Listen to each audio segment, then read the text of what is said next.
What's going on, everyone? Welcome back to the channel. Today, we're working on a vacation home right here along the Forgotten Coast.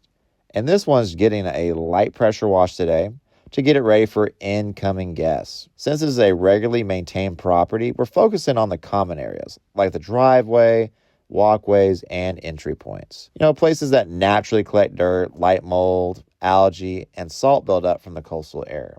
This isn't like a heavier restoration or anything aggressive, just a proper maintenance clean to kind of freshen everything up, improve curb appeal, and make sure that the property looks clean, safe, and welcoming before the guests arrive. Regular light cleans like this can go a long way in protecting the surfaces and keeping vacation homes looking their best year round. Plus, we've all had that experience. We've gone to a hotel or a B&B or any kind of vacation home, and it's either dirty or doesn't look like it's been cleaned, and it really ruins the vibe of the vacation right off the bat.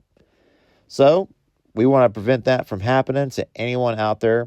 So let's go ahead and get some cleaning done.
All right, that's going to wrap this one up. The common areas on this vacation home are now clean, fresh, and ready for guests. Just a light pressure wash makes a big difference in removing dirt, light mold, algae, and salt buildup while keeping everything looking welcoming and well maintained. This is a great example of why routine maintenance is so important for coastal properties. You don't always need a heavy cleaning. Staying on top of it helps protect surfaces, improves the curb appeal, and keeps homes guest ready year round. Not only that, it'll also help you prevent you from spending thousands of dollars of repainting your home and having to do a heavy clean every year. So, thanks for watching. Don't forget to like, subscribe, and I'll catch you in the next clean.